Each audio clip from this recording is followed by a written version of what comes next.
atividades. Agradecendo a todos que estão presentes e todos que estão nos acompanhando pelas nossas redes sociais.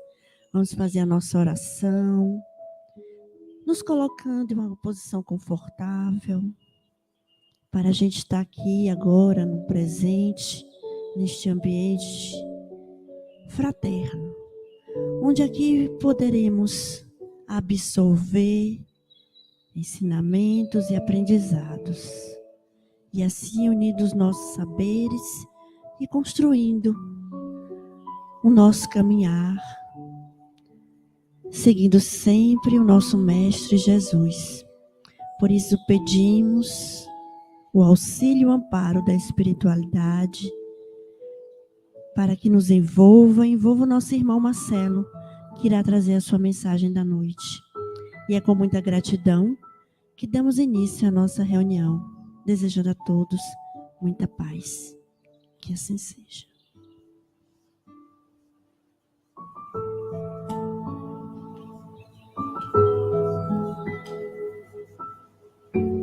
Então, como eu falei, o palestrante dispensa a apresentação, porque todos conhecem Marcelo, e com um tema bastante simples e ao mesmo tempo complexo, que é Deus. Então, a palavra é dele.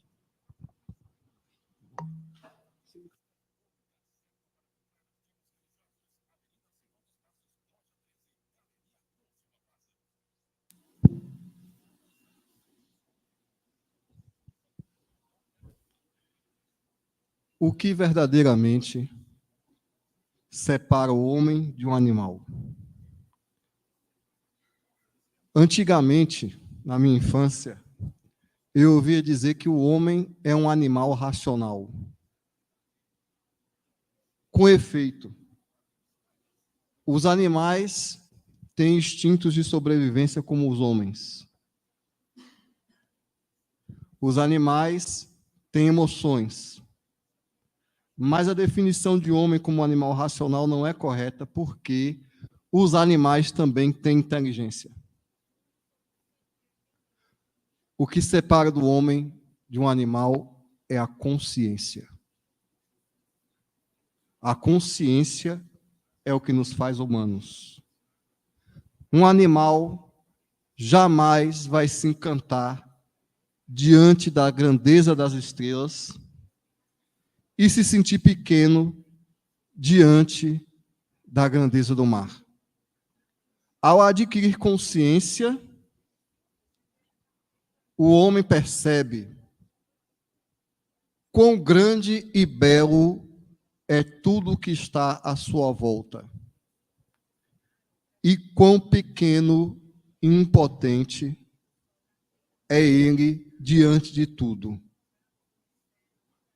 Neste momento, vem uma sensação de desamparo que só pode ser suprida com a concepção instintiva, irracional às vezes, de ver por trás de tudo a ordem e acreditar que essa ordem logicamente, vai protegê-lo como protege toda a obra da criação. Isso não é razão, isso não é filosofia. Isso é consciência. O que separa o homem de um animal é que todo homem percebe Deus. Não é fruto da pregação religiosa, não é fruto do estudo. É fruto da percepção do homem em relação a si mesmo, em relação à criação. Quando o ser humano se observa no ambiente e faz a reflexão sobre o que ele percebe que ele é parte de algo maior. Então, ele se encanta diante da beleza e da grandeza daquilo que ele não pode controlar, diante da chuva, diante dos trovões, diante dos raios, dos terremotos. Ele se encanta até mesmo com a destreza dos animais, com a sobrevivência das plantas, com as coisas da natureza que são superiores a ele, que ele não pode explicar. E começa, então, a cultuar essa força, essa manifestação. No estágio primitivo, o ser humano começa a cultuar a natureza. Ele cultua as diversas coisas encantadoras que ele vê. Ele cultua as pedras, os vegetais e o céu. Ele teme o que ele não conhece. Ele teme a morte. E ele teme o que ele não controla, os fenômenos da natureza, que o desafiam na inclemência da vida primitiva. Diante disso, ele começa a cultuar as forças que ele admira, tentando obter uma proteção para a força que ele não tem. Os primeiros cultos, então, são a litolatria, são o culto aos animais. Ele cultua a pedra, ele cultua o mar, ele cultua os animais. E como ele vê que existe uma ordem e uma inteligência, ele atribui uma alma a cada coisa. Isso chama-se animismo. O princípio de casualidade, o princípio de enxergar uma razoabilidade por trás das coisas, faz com que o ser humano veja uma alma por trás das coisas. Então tem os lugares sagrados, tem os animais sagrados, tem as forças da natureza. E ele dá nome à alma das coisas, que em diversas culturas ganham diversos nomes. Na cultura africana, são os orixás. Na cultura grega, os deuses. Zeus, o deus do trovão. Marte, o planeta. Planeta porque ele fica se movendo no céu. Planeta em grego significa errante. Marte, Vênus. Marte é vermelho. O planeta Marte é vermelho. O deus da guerra. Então, assim, ele vai atribuindo alma às coisas. A cada deus, um elemento da natureza. Mas o homem vai se desenvolvendo tecnologicamente. E vai começando a dominar as forças da natureza. Os primeiros cultos da Índia eram muito ligados ao fogo. Aliás, o fogo sempre teve uma importância ritual, mas o homem aprendeu a dominar o fogo. O homem aprendeu a dominar as plantas. Ele aprendeu os ciclos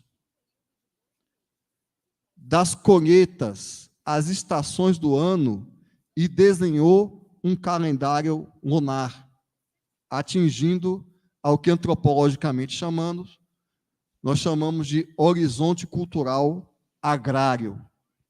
Atingindo esse estágio de inteligência, percebendo a casualidade entre os elementos da natureza, percebendo e dominando o sol que fecunda a terra para a planta crescer, ele começou a entender que esses elementos da natureza tinham uma inteligência em comum, que existia uma ordem em comum. Então surgiram as famílias de deuses. E no desenvolvimento cultural mais avançado, um Deus superior que botava ordem em tudo. esse Deus que botava ordem em tudo, se comportava como os nossos núcleos familiares. Então, o homem projetou a sua personalidade nos deuses. Zeus, o senhor do Olimpo, era um homem que gostava muito de ter várias amantes. E tinha Hera, a esposa ciumenta, que ficava perseguindo as amantes. Por isso, Hera é a deusa da família. É aquela que fica perseguindo o marido e botando o marido no eixo. E Zeus era o macho alfa clássico, como todo homem grego gostava de ser. E tinha os filhos, Afrodite, a deusa do erotismo, Minerva, a deusa da justiça, Minerva romana ou Atenas. Para cada função tinha os deuses, assim mesmo os orixás africanos, cada orixá, Oxóssi, Xangô, cada orixá ligado a um elemento da natureza. Assim mesmo os deuses egípcios. A trindade que hoje viceja no cristianismo vem do Egito Antigo. Ísis, Osíris e Horus. Ísis teve um filho com Osíris, Horus. Um deus ciumento que queria o lugar de Osíris, matou Osíris e esquartejou. Então Ísis saiu percorrendo o mundo todo atrás dos pedaços do marido e reconstruiu o marido. Nós vemos aí o mito da ressurreição, que a gente acha que é um mito cristão, mas que vem do Egito Antigo. A gente vê aí a Trindade Universal, Deus, Pai e Espírito Santo, que vem também da Índia, que também tem a sua trindade. Vem os vários aspectos da criação. O homem começa a pensar sobre a natureza e Deus e estabelece as primeiras religiões, todas surgidas por volta de 4.000 a.C., quando surgiu o hinduísmo, quando surgiu o Egito, quando surgiu o movimento ariano, porque foi a vinda dos exilados de Capela que trouxeram esses ensinamentos antigos. E foi se desenvolvendo. Mas os deuses eram sempre a reprodução das forças da natureza combinada com a psicologia humana. Diz a Bíblia que o homem é a imagem e semelhança de Deus. Mas o que na prática o homem faz sempre é traçar Deus à sua imagem e semelhança. O que levou Lavoisier a dizer ao bispo: eu não acredito em Deus, o Deus que os homens fizeram. Eu acredito no Deus que fez os homens.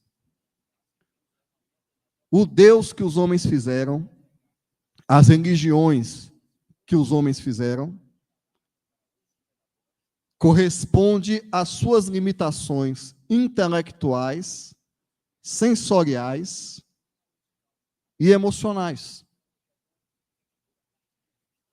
Então, o homem, neste momento das nossas primeiras religiões, invariavelmente, eles viam na religião um meio de agradar ou até mesmo de dominar a Deus, para que essas forças incontroláveis ficassem a favor dele.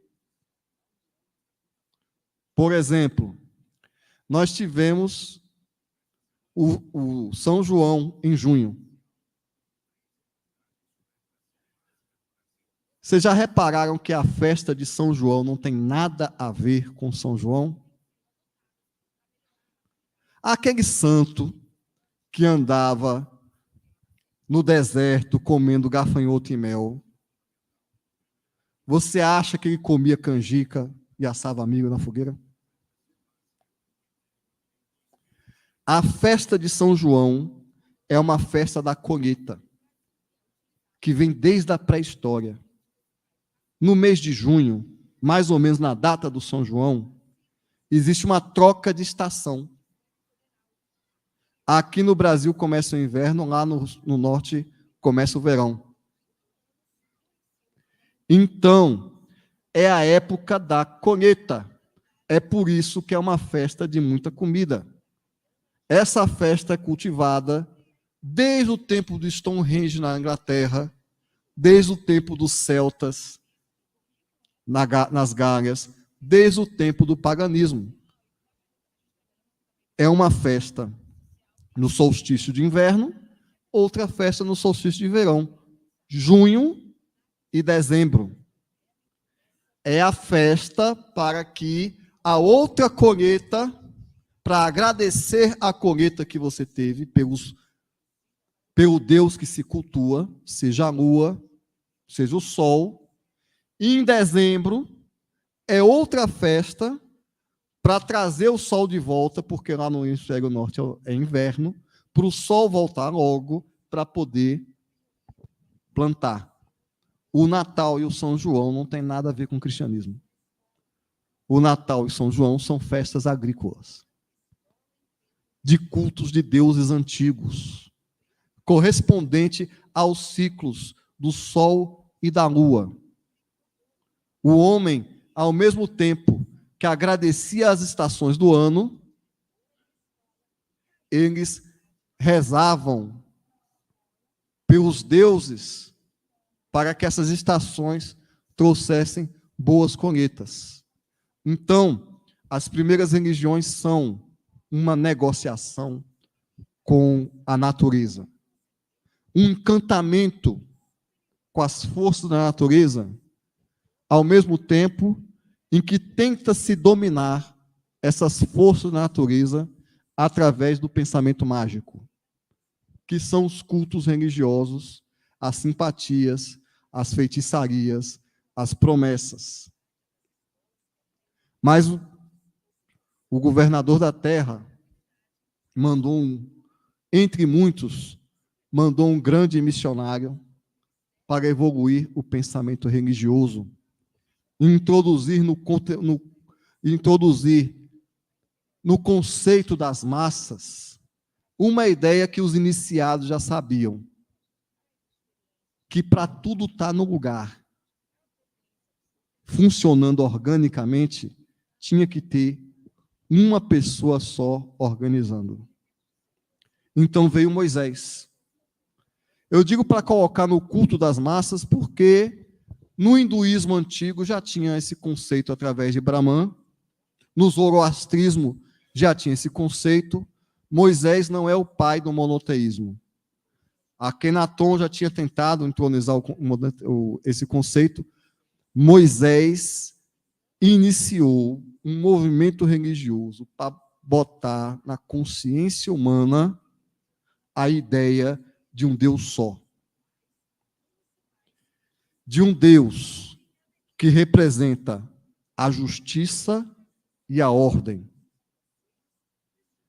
O povo judeu durou cerca de 800 anos para acreditar no Deus único. Se nós formos ler a Bíblia, nós vamos ver que Moisés foi desmentido assim que desceu do Monte Sinai. Fizeram um bezerro de ouro. A gente vai ver a pregação, porque eu sou o Senhor teu Deus, e o Antigo Testamento, a história é a seguinte: na hora que obedece um Deus único, dá tudo certo. Na hora que desobedecem, dá tudo errado. E dá-lhe o povo desobedecer. Até que o rei Acabe se casou com Jezebel e esqueceu Jeová de novo, um conflito. Os arqueólogos dizem que nos sítios arqueológicos hebreus, até o ano 600 antes de Cristo, existiam várias estatuetas de vários deuses. Então, como a saída do Êxodo foi provavelmente no reino faraó Ramsés III, por volta de 1300 a.C., então os judeus passaram 800 anos em guerra para se convencerem que Deus é um só. E aquela confusão, aquela pregação e aquele sangue. E qual é a argumentação da Bíblia? Se vocês acreditarem que Deus é um só, que Deus é o Senhor, vocês vão ganhar a guerra. Vocês vão conquistar os seus inimigos. As colheitas vão dar certo. Os cabritos vão crescer. O rebanho vai dar certo. Então a história da Bíblia é: quando um rei serve Jeová, ele ganha a guerra. É curioso o caso de Josué. Deus mandou Josué invadir Jericó, matar tudo, cada homem, cada mulher. Está na Bíblia, não sou eu que estou dizendo, não. Cada bezerro, e não pegar nada, porque era tudo amaldiçoado. Diz a Bíblia que Deus mandou Josué ficar 7 dias rodeando Jericó, trocando trombeta, enquanto o sol estava parado do céu. No 7º dia, Deus mandou trocar as trombetas, e as muralhas de Jericó, que é a cidade mais antiga da terra, caíram. E Josué invadiu e matou todo mundo. Na semana seguinte, Josué tinha uma guerra, uma tribo, porque Josué saiu conquistando, né? Tinha uma tribuzinha pequena, ele mandou um contingente pequeno, mandou 2.000 homens. Morreu todo mundo. O que foi que aconteceu? Aí ele foi para o templo. Senhor, o que foi agora? A gente perdeu a guerra, como é que é isso? Josué conversava com Deus. Josué, um dos seus soldados entrou na cidade e roubou uma peça de ouro. Eu não disse que não era para levar nada? Mas, Senhor, não sei nem quem é. Aí Josué reuniu, olha, o Senhor me disse que alguém pegou alguma coisa em Jericó. Por causa disso, nós perdemos 3.000 homens, porque Deus está chateado. Pode falar, meu filho, fala quem pegou. Aí, fui eu, Senhor. Pronto. Vamos matar você, toda a sua família e todos os seus descendentes. 400 pessoas. Aí, e agora, Senhor, Josué, agora está liberado, agora você vai voltar a ganhar as guerras. Eu vou lutar ao seu lado. Isso está na Bíblia. Deus lutava as guerras ao lado de Josué. Inclusive, a primeira guerra de Josué, Moisés ainda estava vivo. Quando Moisés levantava a mão assim, o cajado, orando, ele conquistava terreno. Quando Moisés baixava o cajado, aí Moisés teve que ficar, isso tudo está na Bíblia, o Moisés teve que ficar o dia todo orando com o cajado assim, para Josué vencer a guerra. Esse é o Deus de Israel. Mas é um Deus para a linguagem de um povo guerreiro, de um povo agrícola, para um mundo num nível civilizatório que é diferente. Para a gente hoje, soa ridículo e cruel o Deus da Bíblia. Mas, para o tempo deles, ou era isso, ou era o Deus Moloque, onde o povo colocava as crianças vivas no ventre de uma estátua de metal em forma de boi para serem sacrificadas. Os pais sacrificavam os próprios filhos. Então, ou era Jeová, ou era Moloque. E Jeová trazia todo um código moral que os deuses pagãos dos povos semitas não traziam. A monogamia, o não matar sem julgamento, tá? Não matarás, um sistema de justiça, um sistema de distribuição de terra. O último capítulo do livro de Reis é todo sobre a distribuição de terra de Israel. Dizendo cada terra que vai para cada família. Que não pode matar o boi do próximo, que se alguém matar o seu boi, você tem que levar para um juiz para ver o que é que vai fazer. Todo um código civilizatório. As origens da civilização ocidental estão na lei mosaica. Então, o Jeová, Deus da Bíblia, é melhor do que o Deus dos astecas, que sacrificavam centenas de pessoas por semana nas pirâmides, decapitados. E outros cultos que existem. Trazia todo um código moral. Então, depois de séculos de guerra, finalmente, se não me engano, nos tempos de Esdras, o monoteísmo estava entronizado. O homem, então, o povo judeu, acreditava, então, num Deus ordenador do universo, que fazia o mesmo Deus que faz chover, é o mesmo Deus que nasce o sol, é o mesmo Deus que faz nascer os bezerrinhos, e é o Deus que vai recompensar os bons e punir os maus.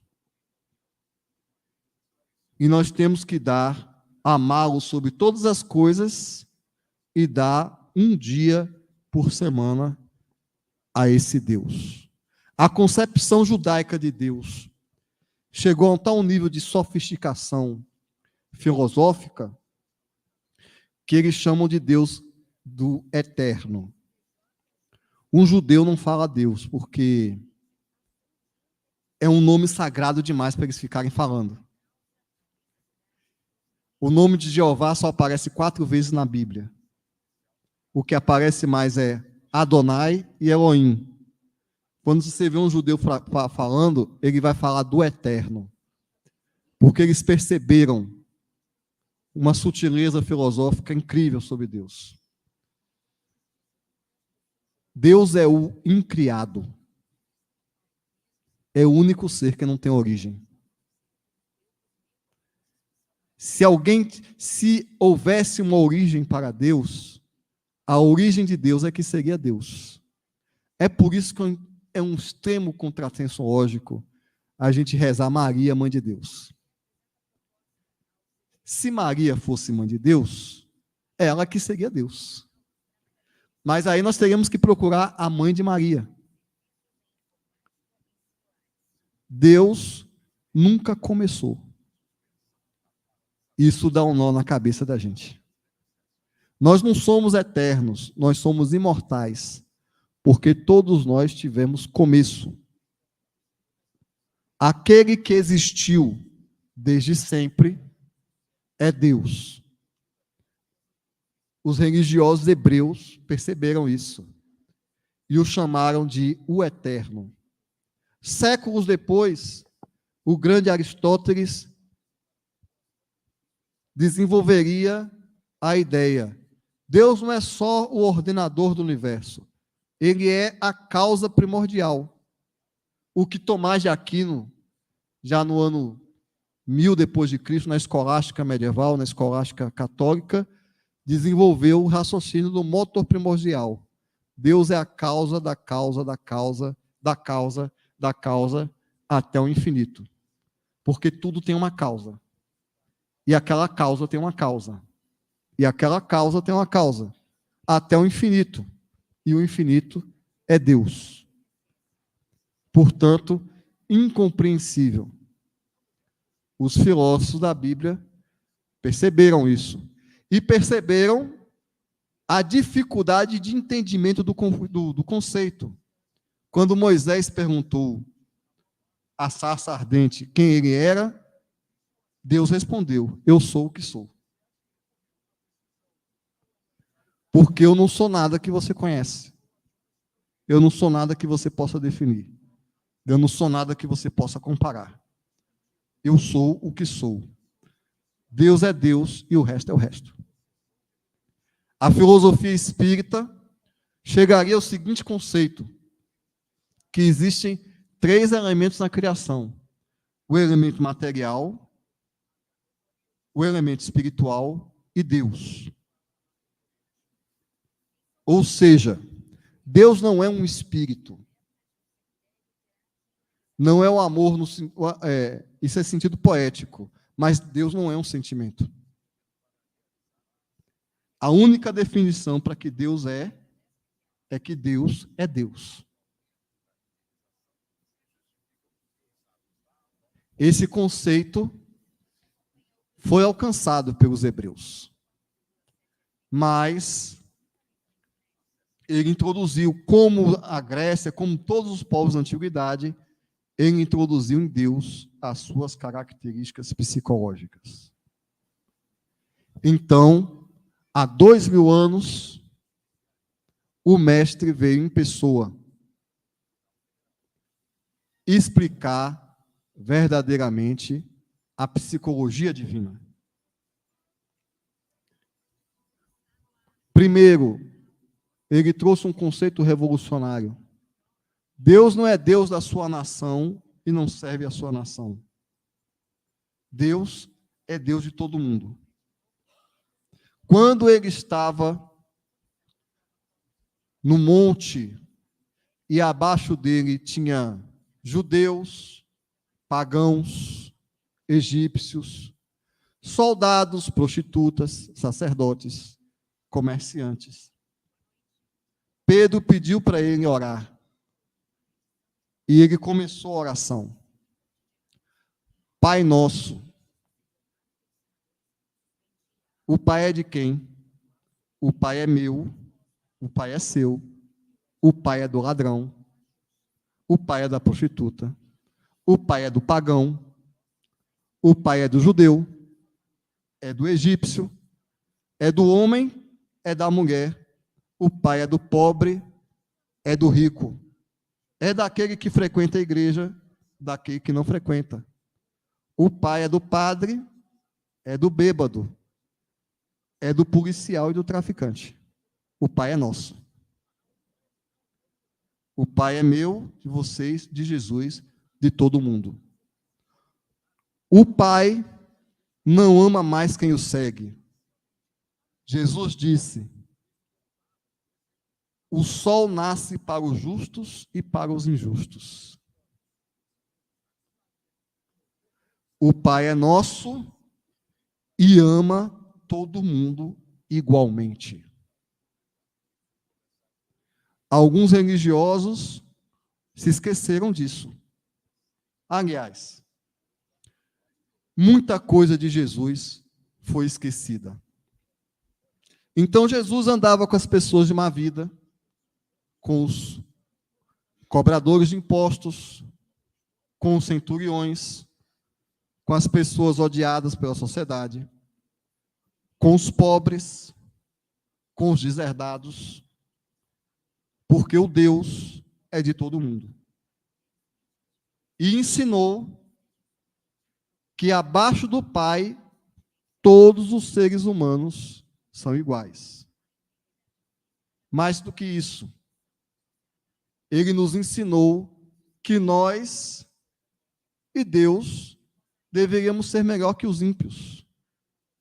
Se você amar apenas quem te ama, então você não é melhor que os ímpios.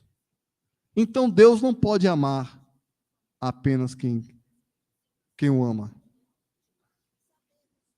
Perguntaram a ele quantas vezes ele deveria perdoar. Ele disse: não perdoe apenas 7 vezes, mas 70 vezes 7, o que cabalisticamente quer dizer infinito. Então Deus é amor. Ama todo mundo igualmente, perdoa todo mundo, não se ofende com ninguém. Por quê? Trabalhando filosoficamente nos séculos seguintes, o que os espíritos mais sábios da Terra perceberam é: todo ser humano é igualmente filho de Deus, independente do que ele faça, do que ele seja, das opções que ele tenha ou da nação que ele tomou. Jesus não apareceu para o maior perseguidor de cristão, que foi Paulo, Quando Jesus voltou, ele não apareceu. A primeira pessoa que viu ele foi Madalena, a prostituta. Quando ela foi falar para os apóstolos perguntaram assim: Jesus apareceu para você? Você volta para anunciar a vida eterna e aparece para uma pessoa. Para quem tu aparece? Para Madalena. Você precisa recrutar alguém para expandir o cristianismo pelo mundo. Quem você convoca? O primeiro torturador de cristãos. O homem que matou o primeiro mártir do cristianismo. É ele que tu chama. Quem vai fazer a primeira teologia, a primeira síntese teológica? Santo Agostinho. Um homem que passou 20 anos fazendo gozação de Jesus. E pregando contra o cristianismo. É ele que vai fazer a tarefa. Deus é de todo mundo. A doutrina espírita vai nos explicitar melhor isso, anos depois.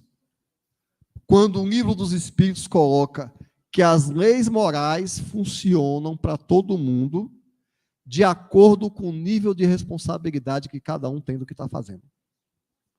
O nível de consciência. Os Espíritos dizem: o homem civilizado que fala mal do seu irmão é pior do que um canibal que mata o seu irmão para devorá-lo. Então, o julgamento de Deus não é que nem o julgamento do homem. Porque o julgamento de Deus, como Deus é infinitamente perfeito, leva em consideração todos os agravantes e atenuantes e o nível de consciência do que a pessoa tem do que está fazendo. Por isso, Kardec disse: o lema "fora da igreja não há salvação" é absurdo. O homem não tem o dever de conhecer a verdade, porque ele não tem capacidade para isso. Quando Pôncio Pilatos perguntou para Jesus o que é a verdade, Jesus ficou calado. O homem não pode ser punido por um erro. Deus não pode punir uma pessoa por estar na religião errada. Deus não pode castigar uma pessoa. Ah, Deus pode tudo. Não, Deus não pode tudo. Ele não pode ser contraditório. Deus não pode se autocontradizer. A lei de Deus tem que ser perfeita, irretocável e universal. Se Deus fizer uma concessão para você, que você foi na igreja e pediu muito, é porque a lei dele não é perfeita. A lei tem que ser a mesma para todo mundo, tem que abranger todos os casos e prever todas as situações. Por isso, Deus não pode condenar um pobre coitado porque ele acredita, entre aspas, na religião errada. Porque ele está rezando errado. Deus não pode condenar nenhum homem que faz o errado, sabendo que está errado, com requintes de crueldade. Deus não condena. Porque ele ama infinitamente aquele criminoso. E como ele ama infinitamente o criminoso, ele quer que o criminoso se conserte. Ele não pune o criminoso, ele conserta o criminoso. O que eventualmente pode necessitar de uma experiência dolorosa. Lá no Antigo Testamento já diz: não reclame contra a correção do Senhor, porque o pai corrige o filho que ama. Deus não pune, Deus corrige. Deus não se chateia. Seres perfeitos não se chateiam. Ele já criou você imperfeito, ele sabe que você não presta. A música ideal para descrever Deus é a seguinte: você não vale nada, mas eu gosto de você. Ele sabe. Ele sabe que você vai prometer 10 vezes fazer a caridade, e só vai fazer depois que tiver uma unha encravada doendo. Ele sabe disso. Deus sabe o futuro e o passado. Tem uma frase no Evangelho segundo o Espiritismo muito interessante. Para Deus, o futuro e o passado são presentes. Ele sabe. Ele não pode condenar o homem por ser por ser humano. Seres humanos bebem e caem na marquise. Deus não pode condenar isso. Não foi ele que criou o homem humano? Ele não condena. Ele reajusta. É muito infantil, em pleno século XXI, nós continuarmos com a concepção de Deus dos tempos de Moisés. Deus não recompensa. Ele faz a lei funcionar e cada um colher os frutos do que plantou. Deus não concede benesses. Ele faz guiar os seus emissários, guiar você pelo trabalho para você ter a sua felicidade. Ele não pune, ele corrige. E ele não está minimamente preocupado com a religião das pessoas. Porque as pessoas são concepções humanas sobre Deus. À medida que o homem vai evoluindo, ele vai desmaterializando Deus. Até chegar à ideia lógica e racional que o Senhor do universo não pode ser um homem velho e barbudo que fica lá no céu, apontando o dedo, com uma legião de anjos para fazer fofoca. O ser que rege bilhões de galáxias e faz as estrelas se moverem no lugar, não é um espírito e não é um homem, não é uma pessoa. A gente não pode desagradar Deus. Eu não sou Deus, eu fico chateado e estressado de vez em quando. Deus não sente essas coisas. Ele é infinito. Não tem coisa que você faça que vá deixar Deus chateado.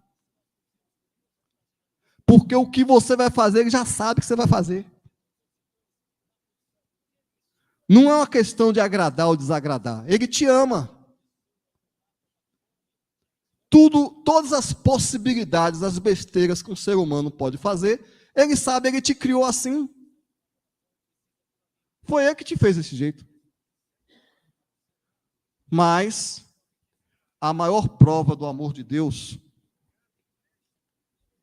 que a gente não entende ainda e que a gente vai durar séculos para entender, é que ele tem algo para nos dar que nós ainda não entendemos. Nós somos crianças em busca de doces. Mas Deus é um pai maduro. A gente quer a saúde do corpo, casa nova, carro do ano, viagem na Europa. Pior que isso, a gente quer que o vizinho fale bem da gente. Deus tem coisa melhor para nos dar. Não existe prêmio maior no universo do que o próprio Deus. Deus é infinito. Não existe patrimônio maior que um ser humano possa ter do que o próprio Pai.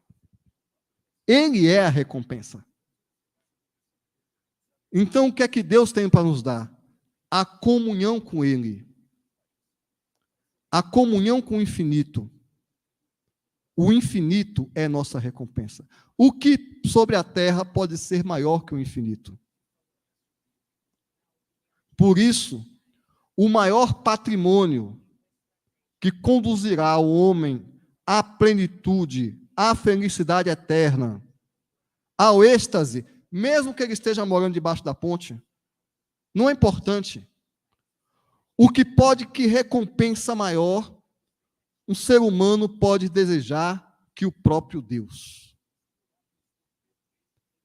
Que patrimônio nós podemos ter maior do que este? O que Deus tem a nos oferecer é a nossa integração com o infinito. Para que nós tenhamos a nossa integração com o infinito, a gente tem que se estressar, tem que espiar os pecados, tem que sofrer umas dorzinhas, tem que ter um vizinho fofoqueiro, tem que ter um parente insuportável, tem que ter até cachorro fazendo coisas que não deve. Tudo isso é o caminho para encontrar Deus. O homem ele tem que ser testado, provado, burilado, acendrado como uma joia.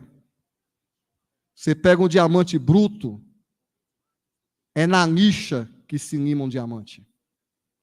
Não é no conforto. As impurezas da consciência, elas têm que ser limpas. Elas têm que ser limpas no estudo, na oração, no trabalho e muitas vezes na dor. A gente quer os nossos brinquedinhos. Deus tem um infinito para nos dar. E como Ele é um Pai infinitamente amoroso, Ele não vai se conformar com a nossa mediocridade. E por isso, Ele vai o tempo todo nos tirar da mediocridade através dos desafios da vida. Para que nós nos encontremos com Ele. E quando a gente se encontrar com Ele,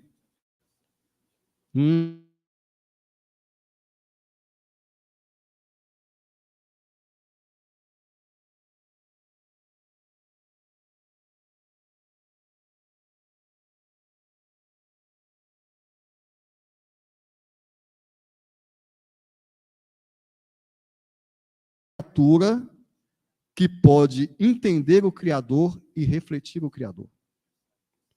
Quando o ser humano reflete o Criador, então ele se torna infinito quanto o próprio Pai.